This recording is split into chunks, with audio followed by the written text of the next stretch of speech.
بسم اللہ والصلاۃ والسلام علی رسول اللہ صلی اللہ علیہ وسلم وبعد۔ آج ہمارا موضوع ہے مقام مصطفیٰ صلی اللہ علیہ وسلم۔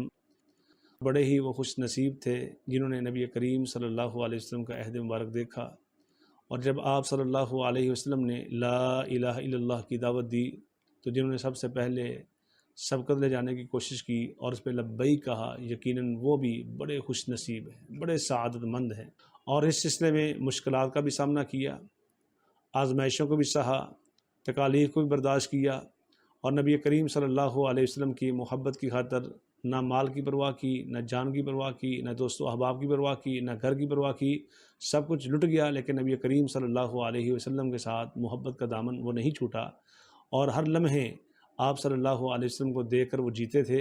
اور آپ صلی اللہ علیہ وسلم کے چہرہ مبارک کو دیکھ کر اپنے آپ سے جہنم کی آگ کو حرام کرواتے تھے اور اللہ کی جنت کے وہ وارث بنتے تھے۔ تو اللہ کے نبی علیہ السلام اللہ تعالیٰ نے اتنا اونچا مقام عطا فرمایا۔ آپ صلی اللہ علیہ وسلم کی بعثت سے پہلے انبیاء اور رسول کا سلسلہ جاری رہا، تو کوئی پیغمبر جس طرح کہ اللہ تعالیٰ ارشاد فرماتے ہیں اپنی قوم کی طرف، قبیلے کی طرف، لقد ارسلنا نوحا الی قومہ، ہم نے نوح علیہ السلام کو ان کی قوم کی طرف بھیجا، اور ایسے ہی وَإِلَىٰ عَادٍ أَخَاهُمْ هُودًا، اور قوم عاد کی طرف ان کے بھائی ہود کو بھیجا، وَإِلَىٰ ثَمُودَ أَخَاهُمْ صَالِحًا، اور قوم سمود کی طرف ان کے بھائی صالح کو بھیجا، وَإِلَىٰ مَدْيَنَ أَخَاهُمْ شُعَيْبًا، اور قوم مدین کی طرف پیغمبر شعیب علیہ السلام کا انتخاب فرمایا۔ اور جب نبی کریم صلی اللہ علیہ وسلم کی باری آئی تو اللہ خالق و مالک ارشاد فرماتے ہیں وَمَا أَرْسَلْنَاكَ إِلَّا كَافَّةً لِلنَّاسِ بَشِيرًا وَنَذِيرًا، ہم نے آپ ہی کو تمام انسانوں کے لیے خوشخبری دینے والا اور ڈرانے والا بنا کر بھیجا ہے۔ اور سورۃ الاعراف میں نبی کریم صلی اللہ علیہ وسلم کی زبان نبوت سے اعلان فرمایا قُلْ يَا أَيُّهَا النَّاسُ إِنِّي رَسُولُ اللَّهِ إِلَيْكُمْ جَمِيعًا، اے نبی کریم صلی اللہ علیہ وسلم اپنی زبان نبوت سے اعلان فرما دیجئے میں پوری کائنات کی طرف مبعوث کر کے بھیجا گیا ہوں، یعنی پوری کائنات کی طرف اللہ کا رسول، ہادی، رہبر، رہنما بنا کر بھیجا گیا ہوں۔ اور روایت کے الفاظ کیا ہیں؟ بعثت الی الناس کافہ، پوری کائنات کی طرف، وہ یہودی ہوں، وہ عیسائی ہوں، وہ مجوسی ہوں، وہ آتش پرست ہوں، وہ ملحد ہوں، وہ کمیونزم ہوں، وہ کمیونسٹ ہوں، وہ کوئی بھی ہو، ہر ایک کی طرف اللہ نے مجھے رسول بنا کر بھیجا ہے۔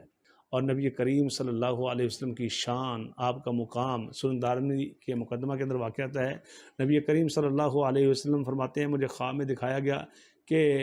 میرا وزن کیا گیا، ایک ترازو میں مجھے رکھا گیا پلڑے میں، اور دوسرے پلڑے میں ابو بکر رضی اللہ تعالیٰ عنہ کو، بعض روایات میں ایک شخص کو رکھا گیا، میرا پلڑا بھاری، پھر 2 کو، تب بھی میرا پلڑا بھاری، پھر 10 کو رکھا گیا، پھر بھی میرا پلڑا بھاری، پھر 100 کو رکھا گیا، پھر بھی میرا پلڑا بھاری، پھر اس سے زائد ہزاروں کو رکھا گیا، تب بھی میرا پلڑا بھاری۔ اور ایک بندہ دوسرے کو، جو فرشتے تھے، کہتا ہے کس کے ساتھ توڑ رہے ہو؟ یعنی ایک طرف محمد کریم صلی اللہ علیہ وسلم اور دوسرا 10، 100، 1000، کس کے ساتھ توڑ رہے ہو؟ اور وہ کہتا ہے لو وزنتہ بامتہ، اگر ایک پلڑے میں محمد کریم صلی اللہ علیہ وسلم ہو اور دوسرے پلڑے میں پوری امت کو لا کے رکھ دیا جائے، تب بھی محمد صلی اللہ علیہ وسلم کا پلڑا بھاری ہی رہے گا۔ یہ مقام ہے، یہ شان ہے ہمارے نبی کریم صلی اللہ علیہ وسلم کی۔